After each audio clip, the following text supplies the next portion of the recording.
Sekarang ini agak unik saya lihat pergerakan hukum ini. No RDP, no justice, Bang Dwi. Begitu. Agak bergeser sedikit gitu. Jadi kayaknya memang perlu ini keterlibatan DPR RI dalam teknis bisnis to bisnis, pelaku-pelaku usaha lokal ini kita perlu lindungi mereka gitu. Dari cengkraman owner-owner asing ini yang cari makan di Indonesia gitu loh. Ketika bertemu, oke, kita akan bayar itu claim adjustmentmu itu. Kan begitu. Tapi you harus sign dulu kontrak 1 tahun ke depan. Tanda tangan dulu kontrak. Tanda tangan dulu kontrak itu. Awalnya dikat mereka dulu. minta 5 tahun bang, kayak macam pemilihan presiden. Mereka mengaku ini ada beberapa yang tidak dalam kontrak.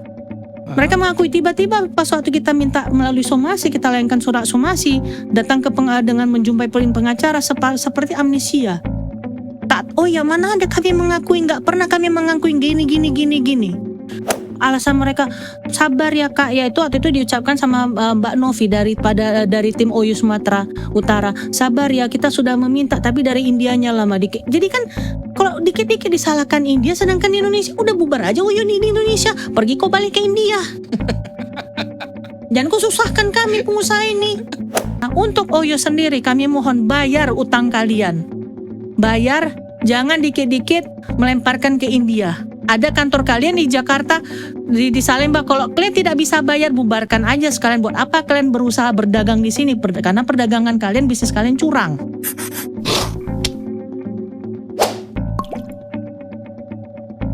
Kembali lagi kita di program Cakap-Cakap Hukum bersama DPJ Pradi. Hari ini kita kedatangan tamu, narasumber kita, advokat senior juga, Bang Andries Tompul. Siap. Boleh Bang, waktunya nanti diperkenalkan. Dan hari ini juga kita kedatangan tamu, kurasa udah terkenal ini Bang zaman dulu ya. Betul. Kalau siapa yang nggak kenal dengan Cardopa. Jadi udah berapa tahun tadi? Udah 52 tahun. 52 tahun. Pemilik Cardopa ini ya. Ya. Oke Bang, boleh perkenalkan Bang biar rekan-rekan semua tahu.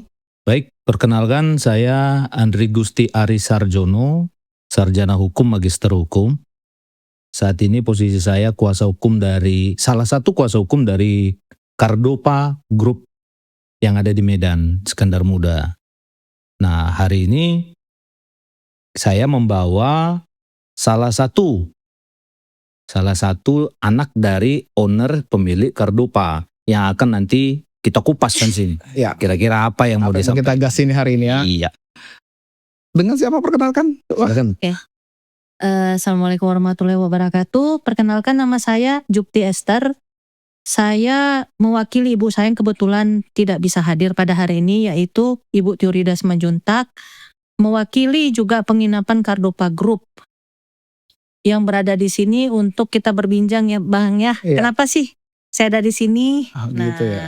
Langsung dipancing nih Bang. Nah, Sebelum ke sana. belum kesan. Sebelum ke sana Cardopa Group, berarti Boleh. grup ini banyak nih usaha-usahanya. Apa aja nih Kak? Alhamdulillah banyak Bang. Jadi ceritanya itu kita bermula dari stasiun. Sebenarnya sih mamaku itu bermula dari seorang pembantu sebenarnya. Seorang pembantu, dia tamatan SMP malah. Yang dia belajar dulunya itu bersama siapa itu yang pemilik SIP Gempang Gagean, dari Gempang Gagean belajar dan mendirikan agensi periklanan yang pertama, yaitu Najogi Media Jasa di umur 21 tahun. Begitu. Dan alhamdulillah mungkin dari situ passionnya itu di bidang radio, dan pertama kali radio itu berdiri adalah Radio Suara Juptinda, itu nama saya sendiri, yang di Sibolga di tahun 1982. 1982 ya, belum lahir ya. Kemudian berdiri radio di Dis FM, Radio Karisma, dan Radio Cardopa ini yang dibeli dari orang, sebelumnya orang Karo yang dibeli dan dikelola, istilahnya dikembangkan. Alhamdulillah bisa berjaya sampai saat ini, berdiri lebih dari 52 tahun sekarang. Begitu ya. Dan dari situ berkembang juga. Kita punya IO, event organizer. Kita punya digital, perusahaan digital namanya Cardopa Digital. Dan alhamdulillah juga berkembang. Kita juga punya penginapan. Inilah yang penginapan Cardopa Group. Kita sekarang punya 6, sedang menjalan menuju 7 penginapan sekarang di Bayangkara. Luar biasa perjalanan. Ya. Kalau Cardopa, maka saya bilang tadi pengantar Bang, Ya. karena waktu kuliah pertama kali masuk kota Medan, kita dengarkan radio Cardopa ini luar biasa familiar gitu. Itu dia makanya wah ini orang Cardopa ini datang. Saya searching juga Bu Teodora Teorida. Teorida ya. Teorida Simanjuntak. Ini luar biasa juga ini orangnya frontal saya lihat ini Bang. Ya. Saya searching. Ya. Ini luar biasa nih Bu ini gitu ya. Tapi ini hari ini dengan anaknya. Ya. Kira-kira apa yang mau kita bahas hari ini Bang? Ya. Tadi kan sudah kita dengarkan apa itu Cardopa Group dan ada tadi referensi terkait OU ini. Ini menarik ini. Apa yang mau kita bahas hari ini? Baik, ini saya kasih kisi-kisinya saja. Karena yang detail yang dirasakan, yang dialami nanti beliau aja yang nerangkan. Kira-kira begini. Jadi Cardopa Group ini karena punya 6 tadi penginapan, dia coba kerjasama dengan OYO. Iya. OYO di sini posisinya provider. Jadi semua konsumen mau pesan kamar yang dimiliki oleh Cardopa Group ini, by ordernya, billingnya, pembayarannya semua ke OYO Indonesia. Kalau saya tidak salah, nanti bisa diluruskan sama Ibu Jupti. Ini startnya ini kontraknya ini 2019 sampai 2025. Nah ini berjalan. Awalnya itu agak romantis. Mungkin ya ini mental pengusaha kan. Terlebih perusahaan ini kan bukan perusahaan Indonesia. Ya. Dia ownernya itu dari India. Mungkin ada sisi marketingnya ya dibikin di awal lah. Nanti bagi hasil karena pakai aplikasi ini di 8%. Nanti tiba-tiba berubah sampai pada akhirnya ini berjalan 4 tahun. Jadi bagi 2 itu duit. Sementara kan si pemilik penginapan dia kan punya beban. Iya. Karyawan. Maintenance. Terus logistik. Dia juga kan pakai vendor luar gitu. Nah, karena berjalan ini pada akhirnya jadi bagi 2 kan overlapping jadinya. Iya. Gitu. Nah, ini yang kita sudah coba diskusikan. Kita sudah lakukan somasi 2 kali. Nanti kalau soal tanggalnya kita perdalam by data. Dan mereka hadir 1 kali. Nah, ini ada kelucuannya di sini. Cerita datang itu perwakilan wilayah tapi dia tak punya Kantor. legal standing untuk menyatakan sikap. Menyatakan apakah dia setuju dengan hasil media pembicaraan itu atau dia tidak setuju, tidak ada. Gitu. Dia menolak untuk pada saat hadir di mediasi pertama kita setelah tekan kuasa, kami nggak bisa menaruhkan tanda tangan, Bang. Kata mereka. Justru kalau abang setuju, coba berkoordinasi dengan legal kami. Yang notabene-nya orang India. Waktu itu kita bilang gini, hukum Indonesia itu punya regulasi. Ketika you cerita legal, kita sampaikan gitu kan, ya biarkan legalmu menjawab somasi kita secara tertulis atau silahkan menggunakan bahasa Indonesia gitu. Jadi kan kalau hukum kita Bang Dwi kan kita sepakati semua kita tunduk pakai bahasa Indonesia gitu. Benar. Mau dia di kepolisian dimanapun itu, bahkan kita sering pakai penerjemah untuk mengikuti regulasi kita. Nah karena dia bilang pakai bahasa Inggris, ya udah silakan aja somasi itu begitu. Nah singkat cerita tidak ada lah titik temu. Iya. Gitu. Nah untuk detailnya nanti Bang Dwi bisa tanya ke ibu kita ini. Begitu rasa ya. apa dia gitu. Itulah dia permulanya. Jadi Bu, biasanya ini kan bagaimana mekanisme awal bekerja sama dengan OYO? Tadi kan disinggung sama Bang Andri tadi bahwasanya ini kan perusahaan dari luar nih. Apakah ada perwakilan Sumut yang memulai bagaimana sejarahnya kalian bekerja sama dengan OYO sehingga OYO ini kan udah sebesar ini sekarang. Di mana kantornya kah atau siapa yang bertanggung jawab kah untuk Sumut? Kan gitu. Coba bisa Ibu jelaskan. Jadi awal-awalnya itu kan ketika kerjasama dengan OI ini Bang seperti ramah romantis lah. Begitu ya. Seperti kayak sepiring berdua. Dalam artian kan datang mereka menawarkan itikat baik kerjasama bilang oh ya.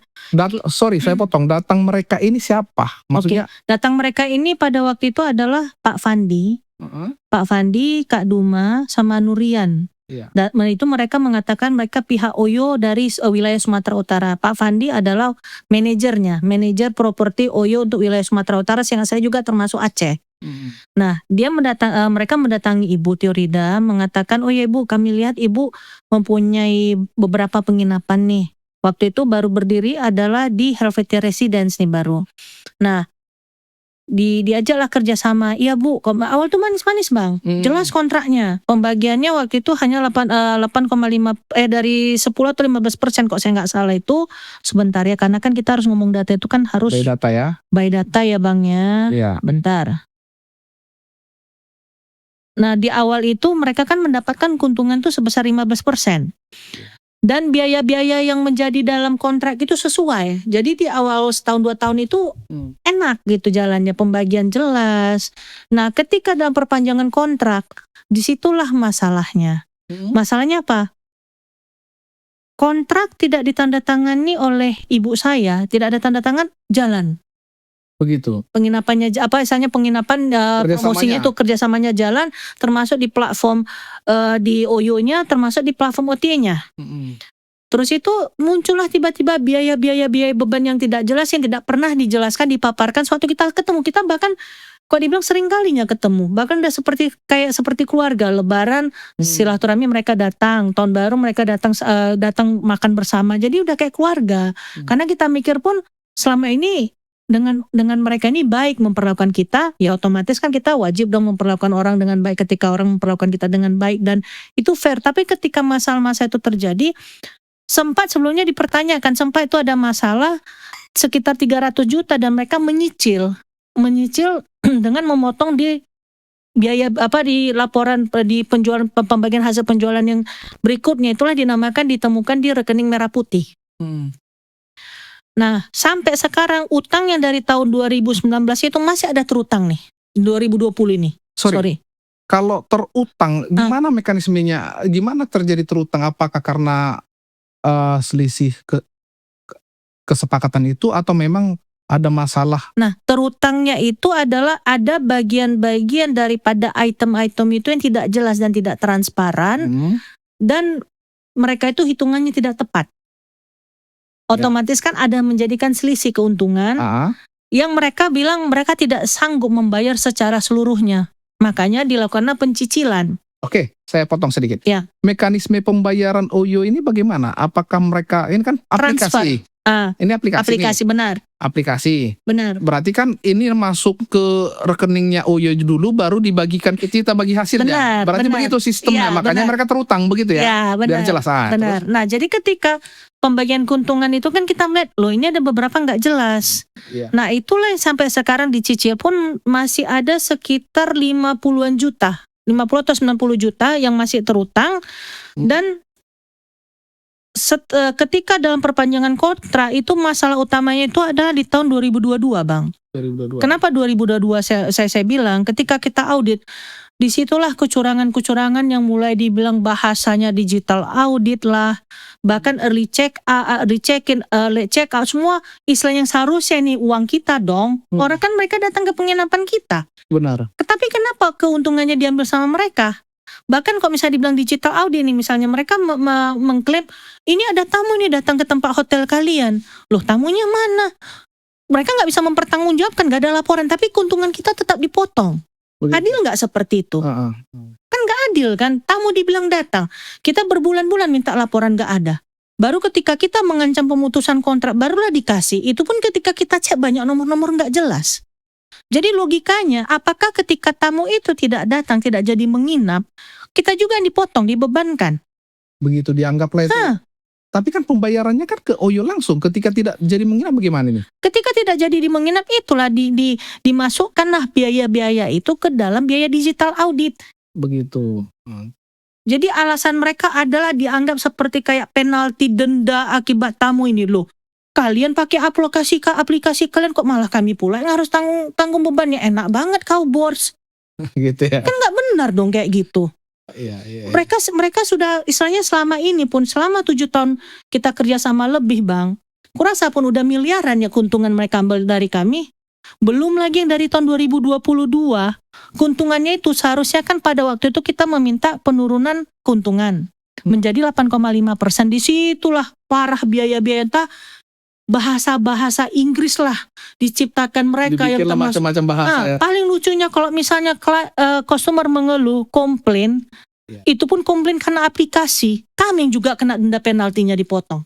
Begitu ya. Bintang jatuh atau review jelek, kami juga yang kena penalti loh, kami semua. Bebannya di kita semua. Bebannya kita semua gitu. Gitu ya. Kan gila kayak gitu. Iya sih. Sistem-sistem macam mana kayak itu, sistem maksiat kayak itu, sistem mafia kayak itu. Iya kan? Dan ini karena dia di luar negeri, senaknya lah memainkan permainan di Indonesia. Karena apa? Bahkan di Indonesia pun OYO itu tidak punya kantor di daerah-daerah. Itu ya tadi pertanyaanku pertama sekali, Bang. Jadi kan bagaimana mekanisme ini, kan Abang nanti secara sudut pandang hukumnya nih kan. Oke lah, orang ibu ini pengusaha, ditawarkan bisnis, menarik, jalan. Tapi kan yang kita lihat begini kan, ini bisnis dari luar negeri. Otomatis kan adanya peran pemerintah nih, melegalkan mereka masuk ke dalam dosuk pandang. Sementara ketika ada permasalahan, ini kan karena dia di luar negeri nih, di India nih, hanya perwakilan-perwakilan kan tempat nggak jelas. Bagaimana orang Abang secara legalnya mempermasalahkan ini? Baik. Jadi kita tim coba tracking sederhana lah tentang legal standing kan. Pertanyaan Bang Dwi tadi itu bagus. Bagaimana sih legal standing si OYO ini yang notabene-nya perusahaan asing? Kita coba tracking sederhana, manual by system. Jadi OYO ini terdaftar di Jakarta Pusat. Gitu.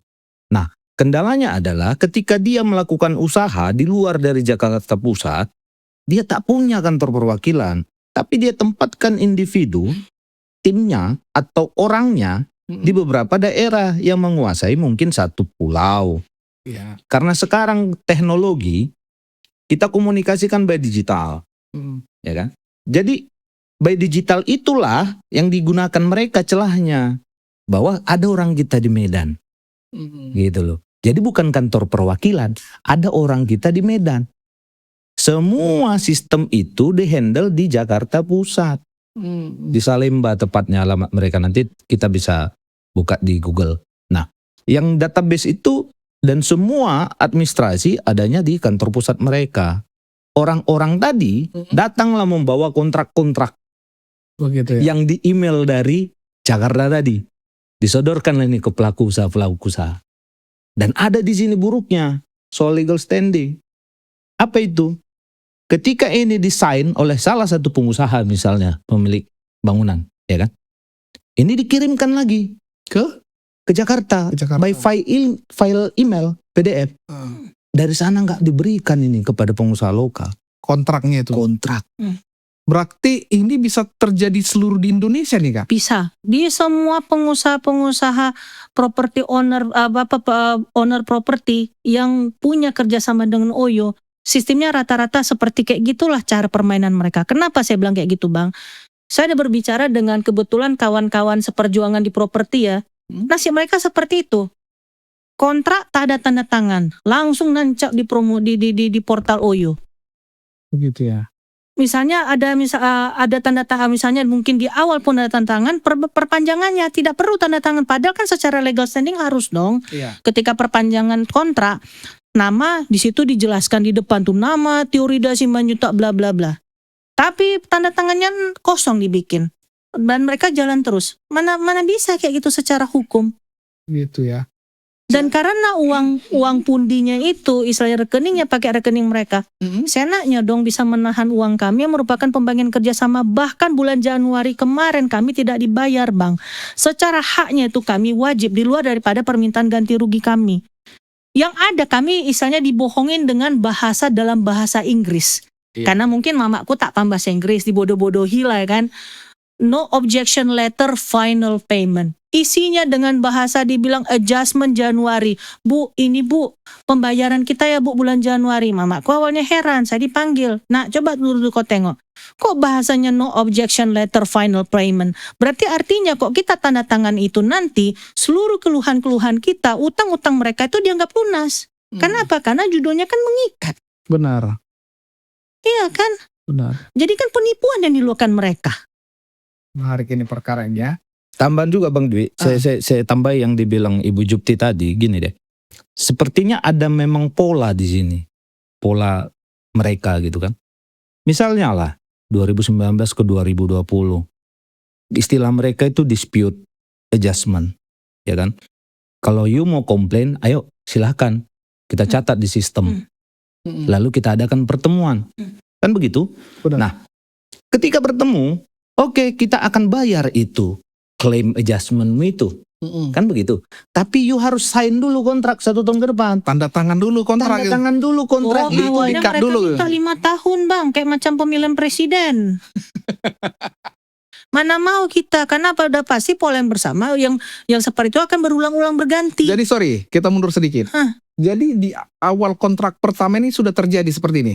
Di awal tidak seperti itu bang, dalam artian muncul daripada yang membuat itu jadi masalah ketika yang beban-beban itu nama-nama bahasa Inggris lah dibuat orang itu dengan segala macam Maksudnya begini Kak, dinamikanya. kontrak pertama nih, Kakak udah berapa kali kontrak nih?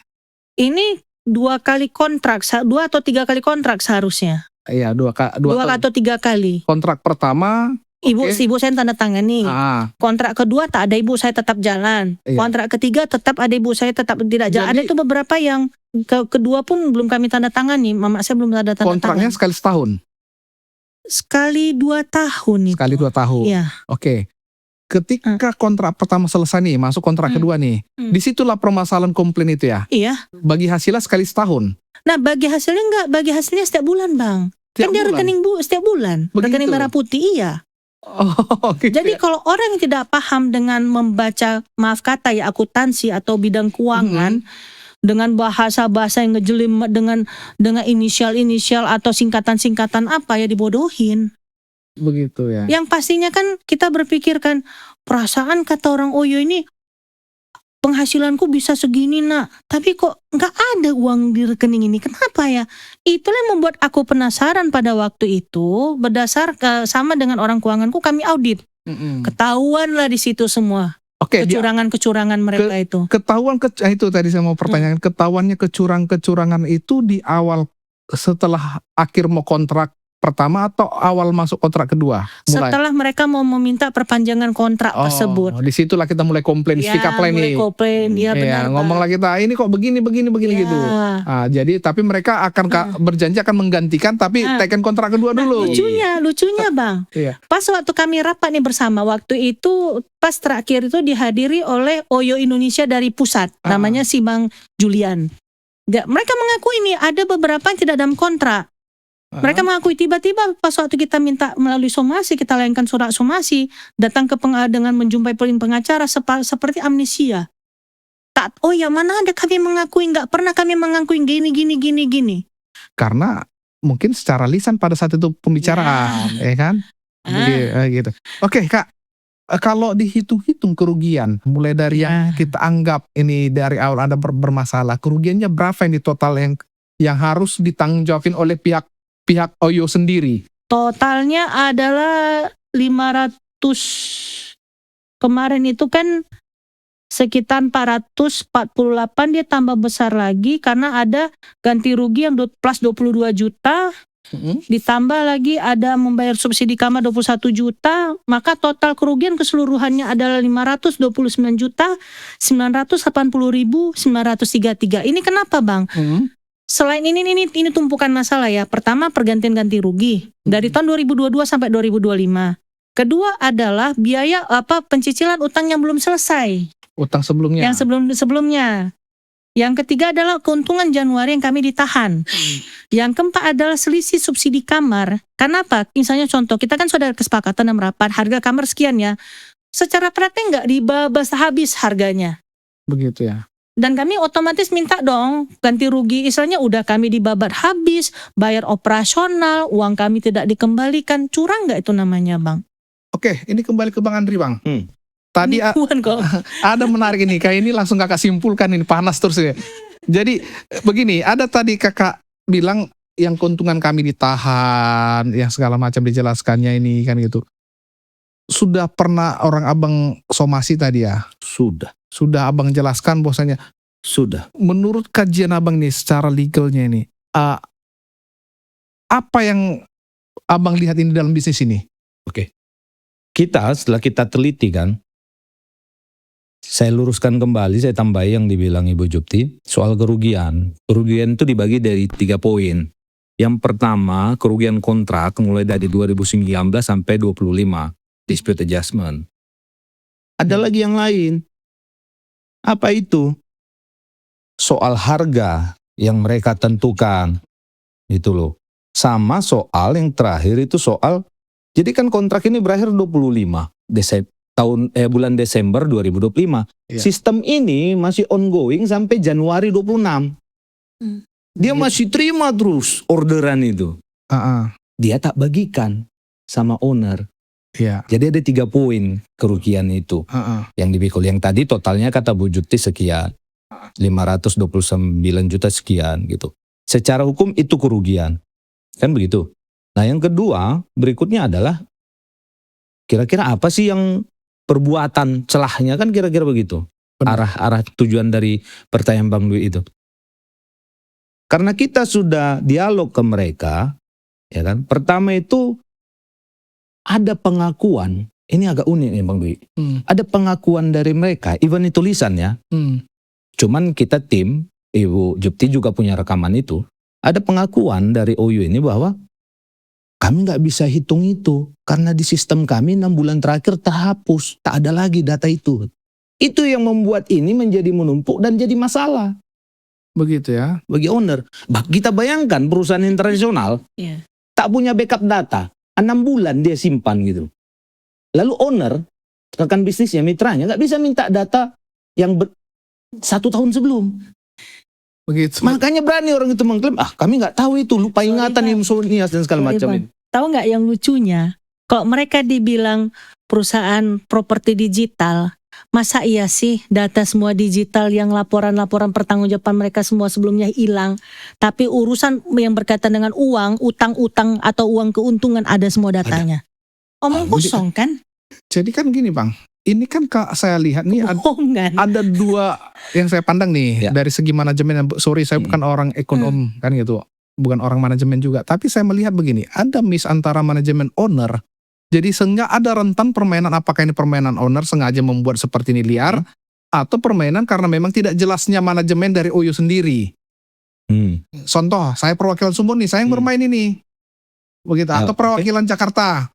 Ya dia jadi bermain ini semua kan gitu. Apakah itu sudut pandang Abang melihat ini ya? Sehingga kalau kita lihat seperti ini berarti peran pemerintah harus dong nih. Iya kan? Iya. Oke, baik. Jadi celah itu ada Bang. Celah itu ada. Kenapa? Karena backup datanya owner itu kan ada, dia klaim. Dan itu tercatatkan karena ada dispute adjustment tadi. Nah ini yang tak pernah terkonfirmasi baik oleh Korwil maupun pusat. Nah kalau Abang bilang tadi mungkin celahnya pusat ke Korwil, ya bisa-bisa saja. Kenapa? Karena memang gak ada penguasaan pemerintah kita di sini. Abang bisa bayangkan siapa yang bayar pajak? Iya. Pemilik properti Bang. Begitu. Pemilik properti bayar pajak. Karena kontrak itu dinyatakan ada PPN 11% yang dibayarkan properti owner ke OYO. Berarti semua bebannya ke owner, ke pemilik lah ini ya, pengusaha lah. Iya. Berarti tetap mereka terima bersih aja. Iya. Makanya di awal kantor pun tak ada. Iya. Makanya di awal tadi saya bilang ini Bang, seperti orang mau pacaran, iming-iming di awal, jadi grafiknya itu bisa naik, tapi nanti perpanjangan kontrak jadi sama, makin turun dia. Jadi sepemilik aplikasi dengan sepemilik properti bisa jadi equal angka pembagiannya. Di mana make sense-nya kan begitu. Kalau kajian Abang nih selaku legal nih, yang Abang pandang ini kan secara tadi sudah Abang somasi nih. Udah. Selaku legal atau selaku advokat dari pemberi kuasa dari Ibu ini, Bu Kardopa ini yang pengusaha, kajian Abang nih melihatnya bagaimana ya sebenarnya terhadap OU ini, aplikasi OU ini? Baik. Kalau kami tim memandang bahwa ada yang nggak benar nih sistemnya nih. Ini pertama soal sistem. Di samping tadi udah kita kupas tuntas soal legal standing, itu sangat telat. Ini soal sistem keterbukaan informasi. Itu. Mereka tak mau membagikan informasi mereka yang mereka kuasai di sistemnya kepada siapa? Kepada owner. Kenapa ini bisa tidak dikasih? Ya mereka punya motivasi apa di situ? Kalau tadi Ibu Jupti bilang modusnya ada penggantian nama, misalnya gagal klaim, tamu tidak ada. Itu kan soal judul di luar kontrak yang tadinya tak pernah ada di kontrak itu. Sehingga itu yang mendekati yang saya bilang tadi. Pembagian itu jadi sama, owner sama pengusaha. Itu trouble-nya. Nah, ini kalau kita biarkan ini tak berjalan begini, kita bisa bayangkan pengusaha-pengusaha kita lokal ini yang punya properti. Begitu ya. Bah, bisa kolaps kita semua, Bang. Kita punya properti, kok bagian kita sama dengan aplikasi? Kan itu question mark ya kan di situ. Cuman kan gini Bang, kalau aku melihat kalau dari perkembangan cerita ini kan beda deh misalnya aplikasi lain ini. Ojek lah, aplikasi ojek yang kita sebutkan kan. Itu kan jelas nih. Jelas ini tempatnya ada, ya, perwakilannya, gedungnya ada, dan jelas pendataannya. Di Jakartanya pun ada perwakilannya. Sehingga kita ketika komplain atau ketika melakukan somasi, itu jelas nih. Kalau melihat OYO ini kan nggak jelas nih. Gak jelas, Bang. Saya somasi nih, Bang, ke Jakarta. Yang jawab anak Medan, Bang. Gitu. Address-nya itu Jakarta Pusat, Salemba. Yang respon itu email yang dari Jakarta di print, kan saya tracking juga itu pengirimannya. Medan ke Medan, Bang.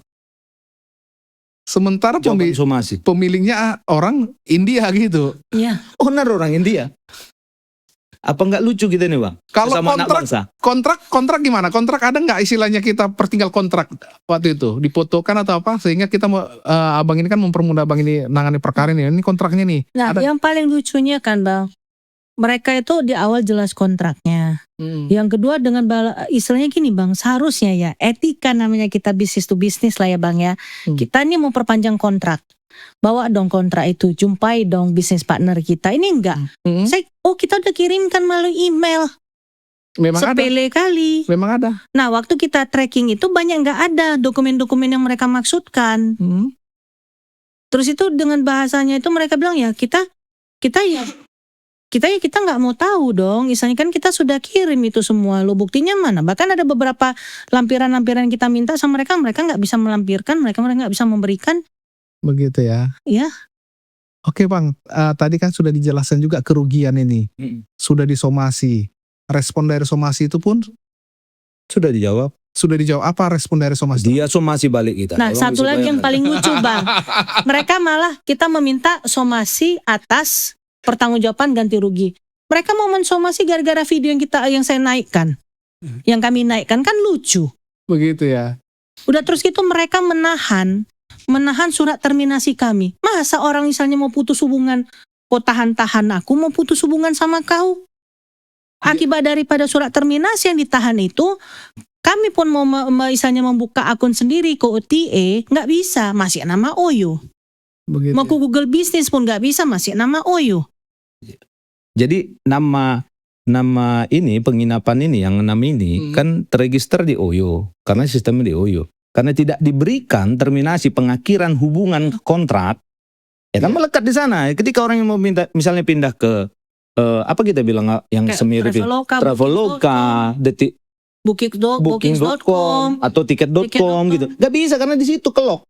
Karena butuh surat terminasi Sudah tersebut. terkunci. Orang ini yang baru minta, kalau Jadi you kan udah putus gitu loh. Mematikan langkah.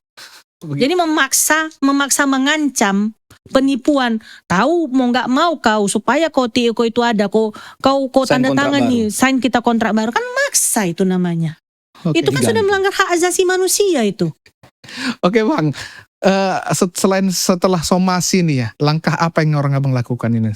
Baik, ke depan kita masih tetap menggodok ini sama prinsipal. Kita berpikir kemarin dan diskusi, ke depan kita perlu kayaknya RDP. Langkah pertama itu kita mau mintakan RDP. Nanti kita coba cari rumah aspirasi mana yang bisa membawa kita sampai ke RDP, itu yang pertama. Sorry, kenapa harus RDP? Apa sudut pandang abang mengajukan RDP nih? Kalau gini Bang Dwi, kalau setahun yang lalu no viral no justice kan. Sekarang ini agak unik saya lihat pergerakan hukum ini. No RDP, no justice, Bang Dwi. Begitu. Agak bergeser sedikit gitu. Jadi kayaknya memang perlu ini keterlibatan DPR RI dalam teknis bisnis to bisnis, pelaku-pelaku usaha lokal ini kita perlu lindungi mereka gitu loh. Dari cengkraman owner-owner asing ini yang cari makan di Indonesia gitu loh. Oke, RDP berarti menurut abang dalam sistem dari OU ini udah nggak benar gitu. Sudah Makanya harus di RDP kan. Apakah konsepnya nanti biarlah dari RDP ini apa notanya nanti menyatakan bahwasanya izinnya dicabut kah atau apa itu seperti itu guna RDP Ini kan model luar negeri nih, model bisnis luar negeri, makanya kita minta harapannya itu adalah jadikan kasus nasional. Target kita ini isunya akan jadi nasional karena saya yakin di luar sana pelaku-pelaku usaha lokal ini sedang memantau nih, sedang menjaga rasa ini. Jadi ketika harapan saya ketika ini nanti bisa ekspos sampai RDP, berdatangan lagi nih pengusaha-pengusaha lokal ini yang sudah pernah sakit hati, begitu ya, yang mengisi testimoni tentang keluhan-keluhan yang seperti ini. Oh, udah ada Bang beberapa yang datang WA Japri nanya ini gimana prosesnya. Sebelum ke sana Bang, enak nih. Setelah RDP apa nanti? Nah, pendekatan keperdataan biasalah, kita sama-sama tahu kita bisa gugat toh. Tapi kan kantornya susah nih Bang. Siapa yang nanti NO lagi gugatannya gitu kan, karena kantor nggak jelas. Coba. Iya, udah pasti kita jatuhkan gugatan Jakarta Pusat. Karena di sana address-nya. Nah, soal polanya apakah One Prestasi atau PEMA, ya kan? Ini nanti kita dalami lagi. Kalau kita giring ke One Prestasi, kontrak sudah habis. Kan begitu. Saya menariknya itu ke perbuatan melawan hukum. Bahwa ada data yang tak dia berikan sehingga menimbulkan kerugian. Tidak ada material-material. Itu keperdataannya. Kemudian kalau pidananya, kita sudah beberapa rapikan yang muncul pasal mengikuti KUH pidana baru itu pasal 486, 488, sama junto pasal 492. Nah, ini satu lagi yang menarik nih. Di pasal 28 ayat 1 Undang-Undang 11 2008 tentang informasi transaksi elektronik, itu ada bunyinya begini, setiap orang dengan sengaja tanpa hak menyebar berita bohong dan menyesatkan mengakibatkan kerugian konsumen. Nah, ini spesifik, merugikan konsumen dalam transaksi elektronik. Nah, ini sedang kita kaji alot dalam tim. Pengennya ini dihidupkan gitu. Begitu ya. Cuman apakah nanti dia bisa, soal definisi lagi balik, ya kan perlu pendalaman sama ahli lah. Begitu ya. Situ jadi itulah upaya-upaya akan Iya. Oke, tadi kakak ada singgung nih, kakak ini panas aja bawaannya. Saya rasa melihat begini Bang, mereka sudah kaji nih. Ya. Banyak juga pelaku-pelaku usaha ini atau pemilik usaha ini sudah merasakan ini. Cuman pertanyaannya, dengan dia akan melaporkan atau menggugat atau ke Jakarta Selatan ini nggak jelas pemilihnya di luar negeri. Bisa jadi seperti tidak berani ngomong gitu kan. Itu yang itu tadi mau kakak bilang itu kan Kak? Gimana menurut kakak? Kalau menurut aku kan Bang, kalau dari percakapan dari beberapa orang yang menghampiri, rata-rata mereka ini kan merasa, kan pasti sulit, modelnya luar negeri. Kayak mana cara ngapakannya? Ada satu yang diperlakukan seperti kami, cuman gak sebesar kasus kami lah, di Perangen Jawa. Dia tak ada pernah tanda tangan kontrak. Tiba-tiba muncullah di OYO. Udah gitu harganya dijatuhkan. Ketika dia minta pembatalan kontrak, dibalas pakai bahasa Inggris. Jadi kan istilahnya kayak, dianggapnya kayak orang-orang kita ini pemilik-pemilik yang bintang-bintang kelas 2 ini, yang tak berpendidikan, yang tak punya pengetahuan, yang tak berilmu, yang gampang dibodohi, tak bisa bahasa Indonesia, yang gaptek, sehingga mereka bisa berbuat seenak-enaknya. Oke. Kakak berani hari ini dengan lawyer datang ke sini berani speak up nih. Ya. Sementara kemarin pun sudah ada somasi balik bahwasanya pencemaran gitu ya. Itu. Ini kakak hari ini berani datang ya untuk mengatakan. Kalau di Sumatera Utara sendiri, ada nggak keluhan sesama pengusaha itu yang pelaku usaha ini yang mengatakan sama ceritanya sama orang kakak nih? Ada. Banyak. Ada yang satu penginapan di daerah Gatsu, yang mereka mengalami kasus serupa yang keuntungan mereka ditahan dan laporan itu semakin lama kok keuntungannya ini semakin sedikit, gak jelas, dan mereka tidak paham. Ini mereka adalah keluarga yang dari zaman dulu, yang kedua orang tua ibu dan bapak ini yang tidak memahami teknologi. Dan karena mereka ini yang tipikal, gimana saya bilangnya, udahlah daripada kalau dituntut juga mau dapat apa, lebih banyak istilahnya apa sih nama istilah dalam hukum potong kambing keluar kambing keluar, hilang kambing, potong kerbo. Ya udah nyerah aja. Yang kulihat seperti itu Bang. Yang aku lihat kalau memang cerita ini, yang aku lihat banyak pelaku usaha takut beresiko. Nanti untuk menebus kambing jual kerbau katanya kan, yang aku lihat.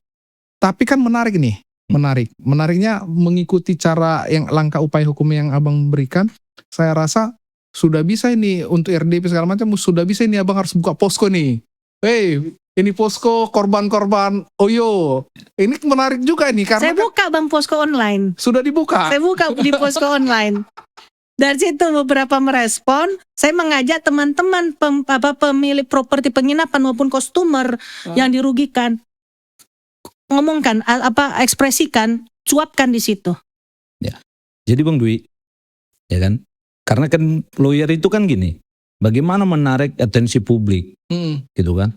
Supaya ya mohon maafnya lah, lebih seru kalau keroyokan. Iya, itu Gitu dia. loh, lebih seru keroyokan. Nah, waktu itu kita dialog sama Kardopa. Saya memandang, tim kita memandang bahwa kalau posko itu brandnya itu adalah kantor hukum, gitu kan? Kita worry kurang terbuka ini pelaku usaha. Makanya kita bilang ya udah silakan Kardopa bikin aja posko laporan online atau sekalian di tempat Kardopa, teman-teman pengusaha boleh ke situ. Iya, Gitu loh. sehingga kan ini kan kalau RDP ini kan lebih menarik publik, sehingga pihak dari DPR sendiri menjadi atensi, saya Iya. melihat itu kan itu.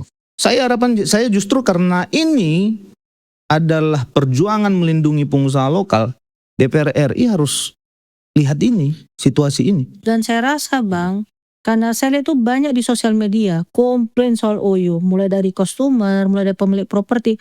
Kok itu katakan kita kumpulkan data, itu bisa menjadi perhatian bagi DPR RI, bagi Kementerian Dalam Negeri, Iya. Kementerian Pariwisata, OJK, Lebih tepatnya Pak pariwisata. Purbaya. Kenapa? Karena ini kan para ownernya aplikasi ini kan di luar negeri. Ini kan harus Iya. diperhatikan selektif ini kan. Kalau yang merugikan negara buat apa gitu kan? Ya. Terkait perizinannya. Kan merusak daripada pengusaha-pengusaha UMKM. Benar. Ketika dirugikan, otomatis itu kan akan merugikan, menghambat perekonomian daerah. Apalagi ada suatu indikasi ada upaya tindak pidana atau perbuatan melawan hukum kan Ya. itu. Kan gitu. Atau sedikit Bang Dwi, sebelum Bang Dwi lanjutkan.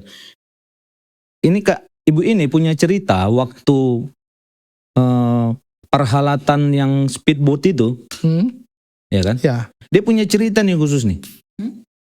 Bahwa itu order semua mereka Oyo yang menentukan harga sehingga habisan kuota gimana Bu? Ibu tambah cerita tak? Biar Bang Dwi dapat Gimana itu chemistry. Bang? Pas waktu. Yang di Bali G, yang perlombaan speedboat banana itu. Iya. Harga dijatuhkan, padahal secara momen itu bisa dapat harganya naik. Penginapan yang lain pada dinaikkan harga, kami malah dijatuhkan. Gitu. Padahal udah saya bilang kan biasanya kan kalau kita namanya sama kayak travel kan Bang, sistemnya hotel maupun travel. Kita lihat momen peak mana yang high season kita naikkan harga. Ini enggak.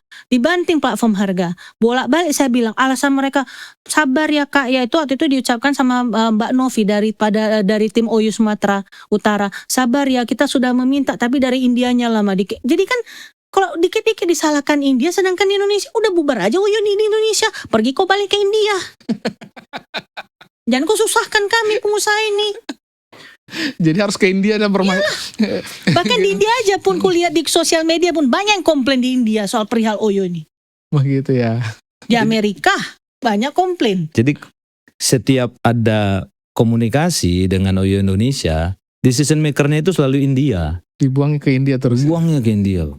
Makanya ketika Ibu Jupti cerita, tidak ada fair play dong di situ, gitu loh.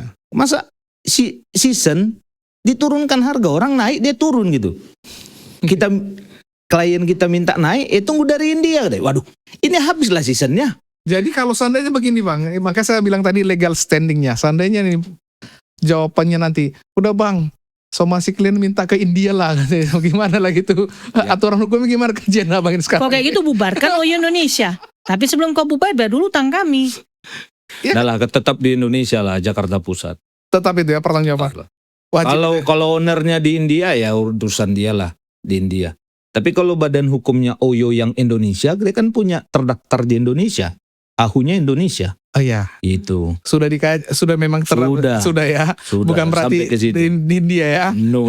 Oke, Kak, menarik ini Kak. Waktu kita nggak terasa ini ganas saya terus. Apa yang kira-kira Kakak sampaikan untuk pelaku usaha dan untuk Oyo sendiri? Oke, untuk pelaku usaha, teman-teman seperjuangan kita ya, perjuangan di dalam properti, ketika kalian kerjasama dengan Oyo, itu pasti yang paling pertama itu adalah di tahun pertama, kontrak pertama itu Oyo bakar duit. Semua apapun itu dia kasih. Termasuk itu fair, pembagian fair, kontrak pun persentase fair. Tapi ketika itu melangkah kontrak lanjutan, hati-hati. Pastikan kalian berbicara, para bapak atau ibu atau pemegang properti berbicara langsung face to face kepada Oyo.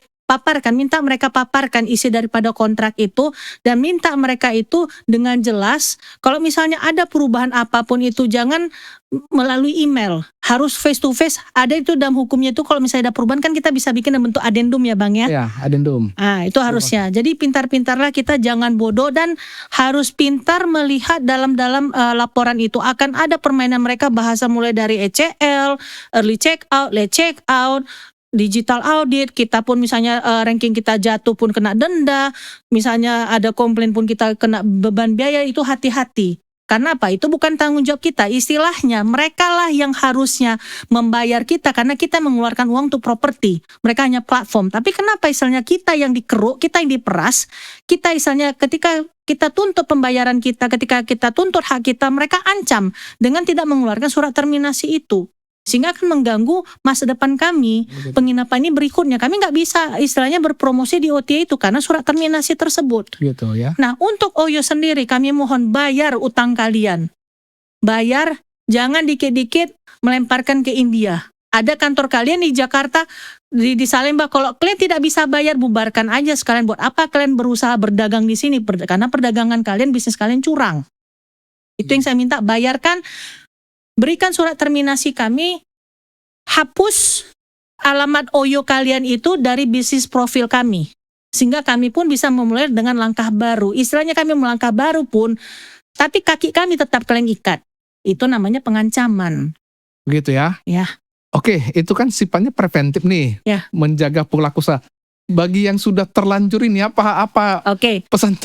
Bagi yang sudah terlanjur dan tidak tahu bagaimana untuk sharing atau tukar pikiran, silahkan menghubungi di di sosial media saya itu atas nama Jupti Esther, ataupun boleh kita bagi handphone enggak juga ya? Terus kembali ke kakak itu. Boleh. Atau kita buka posko pemenangan nanti, ayo, kan gitu. Jangan gak usah nomor handphone gitu. Ya kita buka posko pemenangan gitu, atau posko pengaduan gitu. Cari saya ataupun misalnya bisa pengaduannya itu ke sosial medianya di Radio Kardopa Kadiji, bisa di situ juga. Dan pastinya nanti aspirasi kalian akan kami tampung ya bersama pengacara kami yang sudah kami percayakan supaya kita bisa maju nih, Sama-sama berjuang ya. Berjuang untuk supaya hak kita ini diberikan. Jangan bodoh kita hanya diam dan menyerah. Diam dan menyerah inilah jadi makanan mereka, itu yang akan membuat mereka menang. Karena mereka berpikir, cemen kali orang Indonesia ini.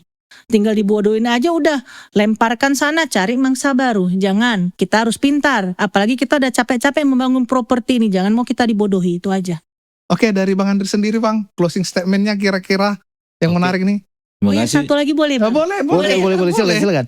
Untuk ke pemerintah Republik Indonesia, ke Ibu Puan Maharani sebagai Ketua DPR RI, ke Kementerian Dalam Negeri, Kementerian Pariwisata, OJK, Bapak Purbaya, maupun yang pihak-pihak berkaitan termasuk kepolisian ataupun pemeriksaan audit, mohon benar-benar diinvestigasi Oyo, bagaimana operasional mereka, bagaimana sistem keuangan mereka, bagaimana pengancaman mereka, bagaimana perpajakan mereka. Kalau memang benar-benar ada kecurangan, seharusnya pemerintah itu membela kami sebagai warga negara Indonesia, bukan Oyo yang dari India. Oke, cukup? Saya cukup. Dari Bang Andri sendiri.